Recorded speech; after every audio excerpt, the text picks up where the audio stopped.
오늘 아침 전북권 주요 뉴스입니다. 불명예 중도 퇴진한 이항로 진안 군수의 만기 출소 현장에 지지자들이 대거 몰렸습니다. 이유를 분석해봤습니다. 오늘부터 21대 국회의원 선거 예비 후보기 시작되는 가운데 입지자들의 출마 선언이 잇따라 총선의 시작을 알리고 있습니다. 정부가 그린 수소 클러스터 구축 사업을 예타조사 대상 사업에 포함시켜 전북 수소 산업에 청신호가 켜졌습니다.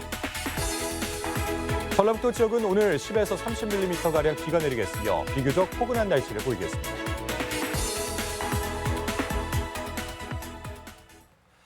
여러분 안녕하십니까? MBC 뉴스투데이 이어서 전북권 뉴스입니다. 네, 유권자들에게 홍삼 선물을 돌렸다가 징역형이 확정돼 불명예스럽게 중도 하차한 자치단체장이 있었습니다. 바로 이항로 전 진안 군수인데요. 10개월 형기를 마치고 만기 출소한 현장에는 이른 새벽인데도 지지자들이 대거 몰려온 이상환 광경이 연출됐습니다. 어떻게 봐야 할까요? 한범수 기자가 취재했습니다. 새벽 5시 군산교도소 앞. 동이 트기 전인데 교도소 앞이 벌써 인파로 북적입니다. 박수갈채 속에 공직선거법 위반 형기를 마친 이항로 전 진안 군수가 교도소 문을 나섭니다. 제가 무슨 말씀을 드려도 자기 위주로 얘기한다고 할 뿐이겠죠. 정치 활동보다는 지역에서 살면서 봉사하며 살고 싶습니다. 대법원에서까지 재선을 위해 유권자들에게 홍삼 선물을 돌린 이정 군수의 불법 행위가 인정됐는데도 현장은 마치 개선 장군을 대하는 분위기입니다. 심지어 일부 지지자들은 억울한 옥살이라며 울먹이기까지 합니다. 다른 사람 없이 몰아가는 그런 걸로 해서 억울한 마음에서 안쓰러운 마음에서 그거죠. 사람들이 좋아해요. 이항로란 사람을 뇌물이나 이런 사안이 아니고 선거법 부분으로 낙마한 부분에 대한 억울한 거죠. 지지자들의 일방적인 성원의 배경에는 내년 4월 총선과 함께 치러지는 진안군수 재선거가 있습니다. 10명이 넘는 입지자들이 경쟁하는 재선거 국면을 염두에 둔 이정 군수 측이 조직력을 과시하는 것 아니겠냐는 겁니다. 정치가 쭉 이어져 왔잖아요. 임수진 군수부터 패밀리라고 할까? 그분들은 아직도 자기들의 영역을 갖고 있는 것을 보여주려고 하는. 이런 조직력을 등에 업어보겠다는 일부 입지자들의 그릇된 현실 인식도 자리 잡고 있습니다. 내일부터 소문이 나겠죠. 몇백 명이 모였다더라. 그럼 아직 이항로 군수의 조직이 살아있구나. 그럼 이항로 군수가 이런 후보가 되겠구나. 이런 심리적인 효과를 노리는. 이정 군수 측은 지난 의료원 건으로도 다시 검찰의 수사를 받아야 하는 처지입니다. 중도 하차로 막대한 혈세가 투입되는 재선거의 원인을 제공한 중대한 불법 행위의 당사자이기도 합니다. 자중 확인은커녕 법까지 무시하는 듯한 동원식 교도소 출소 행사도 모자라 선거 전에 직간접적으로 개입하려는 의도를 내비친다면 더 큰 파장이 불가피할 수도 있습니다. MBC 뉴스 한범수입니다. 내년 국회의원 선거 예비 후보 등록이 오늘부터 시작합니다. 도내 각 선거구 입지자들도 앞다퉈 출마 선언에 나서며 총선 레이스의 시작을 알렸습니다. 김하연 기자입니다. 30년 동안 여성 시민운동가로 활동해온 김금옥 전 청와대 시민사회 비서관이 전주 갑 지역구에 출마를 선언했습니다. 존재감 없는 지역 정치를 복원하고 싶은 소명과 문재인 정부의 개혁을 완수해야 한다는 절박함 때문입니다. 지난 총선에서 700여 표 차로 낙선한 김윤덕 전 의원도 힘 있는 재선 국회의원이 필요하다며 전주 갑 출마를 공식화했습니다. 전주에 정부와 어떤 호흡을 맞출 수 있는 경험이 있는 그런 재선론이 필요하다. 저는 그렇게 보고 있습니다. 전주 갑선거구는 현재 평화당 김광수 의원의 지역구로 여당인 민주당 입지자들의 경쟁이 치열한 상황. 총선 예비 후보 등록을 앞두고 일찌감치 출마 선언에 나선 겁니다. 21대 총선 예비 후보자 등록은 오늘부터 도내 10개 선관위에서 실시되는데 예비 후보자가 되려는 사람은 선관위에 가족 사항과 전과, 학력 관련 증명서를 제출하고 기탁금 300만 원도 납부해야 합니다. 예비 후보자로 등록하면 제한적으로 선거운동이 가능해집니다. 예비 후보자는 선거사무소를 설치하고 3인 이내의 선거 사무원을 둘 수 있으며 명함 배부, 예비 후보자 홍보물 발송, 어깨띠 표지물 착용이 가능합니다. 여당이자 당 상황이 안정적인 민주당의 경우 윤준병 전 정읍고창지역위원장과 신영대 전 군산지역위원장 등이 출마 선언을 예고하고 있으며 공공기관장들도 속속 총선 경쟁에 가세할 전망입니다. 이강래 도로공사 사장은 이번 주 퇴임식을 갖고 남원 임실 순창지역 출마를 준비하며 이상직 중소벤처기업진흥공단 이사장도 이번 주말 출판 기념회를 엽니다. 21대 국회 입성을 노리는 입지자들의 표심 잡기 경쟁이 예비 후보 등록을 전후로 본격화되는 양상을 보이고 있습니다. MBC 뉴스 김아연입니다. 전주지방법원은 전주시 중로송동 여인숙 방화 사건의 피고인 62살 김모 씨의 현주 건조물 방화치사 혐의에 대한 국민참여재판에서 배심원 판결을 받아들여 징역 25년의 중형을 선고했습니다. 김 씨는 지난 8월 전주시 중로송동 여인숙에 불을 질러 투숙객 3명을 숨지게 한 혐의로 구속 기소됐으며 변호인 측은 방화에 직접 증거가 없다는 등의 이유로 무죄를 주장했지만 받아들여지지 않았습니다. 한 전 임직원들의 태양광 비리 혐의에 무죄 선고가 이어지고 있습니다. 광주고법은 뇌물수수와 공여 혐의로 기소된 한전 전 임원 58살 A씨와 발전소 시공사 대표 54살 B씨의 항소심에서 모두 무죄를 선고했습니다. 재판부는 근거가 부족하다며 무죄 선고 이유를 밝혔는데 이로써 태양광 비리로 기소된 도내 한전 임직원 15명 가운데 무죄 선고는 모두 7명으로 늘었습니다. 새만금의 대규모 친환경 수소 생산단지 구축이 추진됩니다. 대기업에서도 관심을 보이고 있는데 전북이 수소 융복합 중심지로 도약하는 발판으로 기대를 모으고 있습니다. 강동혁 기자입니다. 현 정부의 역점 사업 가운데 하나인 수소산업. 문재인 대통령은 연초 미래 수소산업의 청사진을 발표한 데 이어 수소차 생산 공장을 둘러보며 산업 육성에 강한 의지를 보였습니다. 미래차 시대에 우리는 더 이상 추격자가 되지 않아도 됩니다. 기술 선도국이 될 수 있는 기회를 맞았습니다. 전라북도가 수소산업의 한 축을 담당하게 됐습니다. 정부의 수소산업 클러스터 공모에 새만금이 그린 수소 생산단지로 이름을 올린 겁니다. 그린 수소는 화석연료를 이용해 수소를 만드는 방식이 아닌 물을 전기분해해 만드는 고순도의 친환경 수소입니다. 예비타당성 조사를 거쳐 2026년까지 새만금에 최대 5천억 원이 투입될 것으로 보이는데 사업이 본격화되면 재생에너지를 활용한 수소 생산 시설이 구축돼 연간 14,000톤의 수소 생산이 이뤄질 전망입니다. 특히 재생에너지 발전에서 나온 잉여 전력을 수소로 저장할 수 있고 필요하면 전기를 만들 수도 있어 활용 가치가 높습니다. 또 실증과 상용화를 위한 수소 융복합 단지와 기업 유치, 산학연 네트워크 구축도 추진됩니다.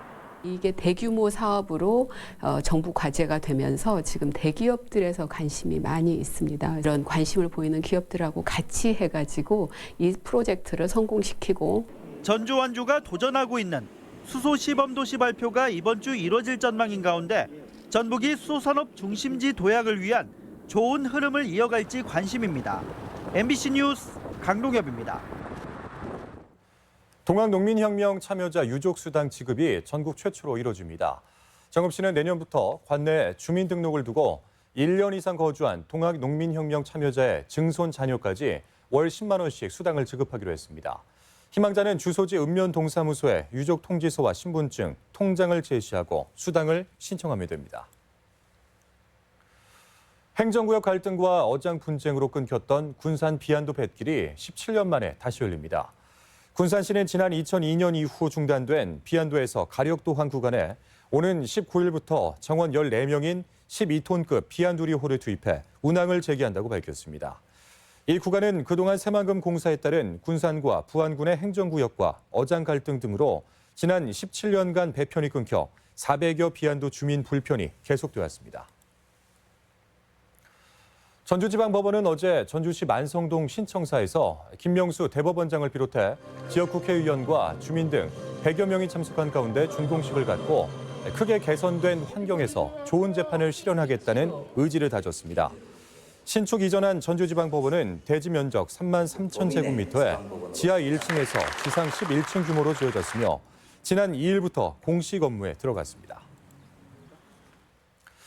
네, 이렇게 법원에 이어 금찰까지 만성동 법조타운으로 이전을 했는데요. 법조인이나 민원인들은 편리해졌다지만 구청사가 있던 덕진동 주변에선 빠르게 공동화 현상이 일어나고 있습니다. 오래전부터 예고된 사태였음에도 전주시의 대처는 뒷북 수준입니다. 허연우 기자입니다. 전주시 만성동 법조타운입니다. 전주지법과 전주지검이 들어온 신청사를 중심으로 아파트와 상가가 속속 들어서면서 점차 활기가 돌고 있습니다. 반면 구청사가 있는 덕진동 사평로 일대는 불과 한 달 새 분위기가 딴판이 됐습니다. 건물 외벽마다 간판을 떼어낸 흔적이 뚜렷하고 곳곳에서 임대나 매매가 적힌 현수막도 어렵지 않게 발견됩니다. 3명밖에 안 남았다고. 아니 그렇게 손님이 없어요. 없기는. 뭐 폐업해야지. 거기 갈래니까 거기는 알다시피 너무 비싸요. 법률사무소가 하나둘 빠져나가면서 나타난 현상인데 건물 전체가 비어있다시피 한 곳도 있습니다. 유동 인구가 크게 줄면서 더 이상 영업이 어렵다는 게 자영업자들의 하소연입니다. 좀 줄긴 했죠. 저도 아직 지켜보는 중이니까. 전주시는 구청사 부지에 전북 출신 법조인을 기리는 공원과 전통문화 체험 전시관을 만들자고 정부에 건의한 상태입니다. 네, 앞으로 우리 종합경기장이랑 다 연결이 된다고 하면은 당연히 거기는 활성화가 되죠. 하지만 시 계획대로 4년 안에 공원이 조성된다고 장담하기 어렵고 또 공원이 완성된다고 해도 이전만큼 사람들이 몰릴지 미지수입니다. 전주시가 소 잃고 외양간 고치는 수준의 대책을 내놓고 있는 사이 해당 지역의 슬럼화는 갈수록 가속화되고 있습니다. MBC 뉴스 허연호입니다. 전북대병원이 3년 만에 권역응급의료센터로 재지정됐습니다. 민주평화당 김광수 의원에 따르면 지난 2016년 교통사고가 난 2살 남아의 치료를 거부해 사망에 이르게 한 사건으로 권역응급의료센터 지정이 취소됐던 전북대병원이 최근 지위를 회복했습니다. 이에 따라 세종시를 제외하고 전국 16개 시도 중 유일하게 권역센터가 없었던 전북의 응급의료 공백이 해소될 전망입니다. 전북대병원이 전공의 폭행 사건 가해자에 대해 솜방망이 징계를 내려 논란이 되고 있습니다. 전북대병원은 지난 2016년 말부터 수개월간 전공의 김모 씨를 폭행한 정형외과 소속 교수와 동료 전공의에 대해 정직 1개월의 처분을 내리고 규정에 따라 엄정하게 판단했다고 밝혔습니다. 가해자인 전북대병원 A 교수와 전공의 B 씨는 폭행과 상해죄로 기소된 뒤 지난 10월 대법원으로부터 각각 벌금 300만 원과 500만 원을 선고받았습니다. 다문화 가족과 지역 주민들 간의 관계 증진을 위한 소통 공간인 다가온이 완주 삼내에 문을 열었습니다. 지역 소식 이창희 기자입니다. 완주 다문화 가족들의 소통 공간인 완주 다가온이 문을 열었습니다. 다가온에서는 결혼 이주 여성 모임과 자녀 돌봄 성장 지원, 육아 정보 교류 등 다양한 프로그램을 운영하게 됩니다. 현재 완주에 거주하는 결혼 이주 여성은 500여 명에 이릅니다. 다문화 가족들의 소통 공간인 다가온 개소로 다문화 가족과 지역사회가 하나가 되는 행복이 넘치는 소통 공간이 될 것으로 기대됩니다. 내년 도민체육대회 개최지인 남원시가 조직이 발대식을 갖고 준비에 들어갔습니다. 남원시는 발대식을 시작으로 홍보탑을 설치하고 SNS 등의 체전 소식을 알려나가기로 했습니다. 13년 만에 남원에서 열리는 도민체전은 내년 5월 15일부터 17일까지 사흘간 열립니다. 13년 만에 남원에서 치러지는 도민체육대회인 만큼 모든 시민들이 함께하는 축제의 장으로 만들겠습니다. 올해 군산시 건축문화상은 금상의 군산상공회의소, 은상 다이내믹 큐브, 동상 세아베스텔 복지센터와 꿈꿀 수 있는가가 선정됐습니다. 군산시 건축문화상은 2011년부터 경연제로 열려 올해로 5회째를 맞았으며 수상자에게는 표창과 인증 동판이 수여됐습니다. 보석 테마 관광지와 보석마을 활성화를 위한 보석박물관 주변 근린생활용지 매각이 추진됩니다. 익산시는 매각 토지 용도는 보석산업과 연계한 관광산업 발전을 위한 목적이어서 소매점과 음식점 금융업으로 제한되며 8일간 전자입찰로 진행됩니다. MBC 뉴스 이창익입니다. 베트남 여성의 결혼 이주 비중이 가장 높은 것으로 나타났습니다. 호남지방통계청에 따르면 지난해 기준 도내 12,000여 다문화 가구 가운데 국적은 베트남이 3,900여 가구로 35.4%를 차지해 가장 많았습니다. 또한 2,000여 가구는 중국 출신으로 20.5%를 차지했고 다음으로 조선족과 필리핀 그리고 일본이 그 뒤를 이었습니다. 군산시민발전소 설립 절차와 일정이 확정됐습니다. 군산시는 총 사업비의 80%를 시민들로부터 투자받아 약 7% 수익을 공유하는 방식의 태양광 발전 사업자 모집에 착수하고 다음 달에는 발전사를 최종 선정할 예정입니다. 발전 사업자가 선정되면 시민들로부터 투자 자금을 유치할 출자 기관인 군산시민발전 주식회사를 설립하기로 하는 등 관련 절차에 착수하겠다고 밝혔습니다. 다음은 희망 2020 나눔 캠페인 성금을 저희 전주 MBC에 맡겨주신 분들을 소개해드리겠습니다. 고창군 고창읍 신천마을 주민 17만 원, 월곡마을 주민 29만 원, 고창군 성송면 내원마을 주민 8만 원, 암치마을 주민 22만 원, 후방마을 주민 7만 3천 원, 방충마을 주민 15만 원, 축동마을 주민 23만 원, 김제시 죽산면 제내마을 주민 17만 8천 원, 화동마을 주민 29만 1천 원, 김제시 황산면 신기마을 주민 25만 6천 원, 고전마을 주민 29만 원, 부안군 개화면 용화마을 주민 31만 6천 원, 돈지 1마을 주민 21만 1천 원, 돈지 2마을 주민 31만 5,930원, 돈지 3마을 주민 24만 3,460원, 개상마을 주민 25만 1천 원을 보내주셨습니다. 성금을 보내주신 분들께 감사드립니다.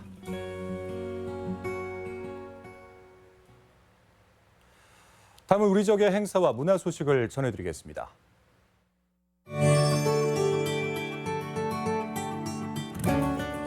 가족과 함께하는 크리스마스 콘서트가 오늘 완주 향토예술문화회관에서 비보이 크루 라스트 포원의 무대로 펼쳐집니다.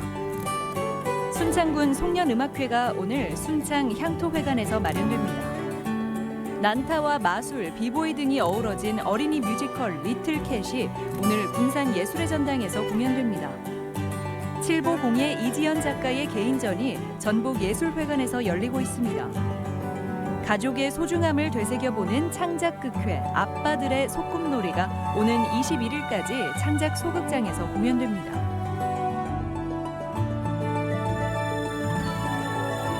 제30회 전주시 예술상 시상식이 오늘 그랜드 힐스턴 호텔에서 있습니다. 소중한 생명을 살리기 위한 사랑의 헌혈 행사가 오늘 무주군청 앞에서 진행됩니다. 사회적 기업 마당은 오늘 한옥마을 공간 봄에서 제197회 마당 수요 포럼을 열고 사회 혁신을 위한 리빙랩의 필요성에 대해 이야기 나눠봅니다. 진안군은 오는 24일까지 2020년 장애인 일자리 사업 참여자를 모집합니다. 직접 눈으로 보고 만져보는 공룡, 곤충, 파충류 생태 체험전이 군산 새만금 컨벤션 센터에서 열리고 있습니다.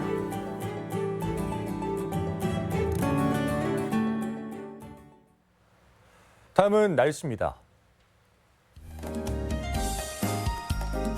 전라북도 지역은 오늘 10에서 30mm가량 비가 내리겠으며 비교적 포근한 날씨를 보이겠습니다. 지역별 기온입니다. 전주는 아침 기온 8도에서 낮 기온 13도, 익산 6도에서 13도, 동부권 무주는 4도에서 낮 기온 13도, 진안 5도에서 11도, 서해안권 군산은 7도에서 12도, 고창 8도에서 14도 등을 기록하겠습니다. 현재 초미세먼지 농도는 전주, 김제, 부안, 고창, 남원은 좋음, 나머지 지역은 보통 수준을 보이고 있습니다. 오늘 하루 미세먼지 농도는 좋음, 초미세먼지 농도는 보통 단계에 머무르겠습니다.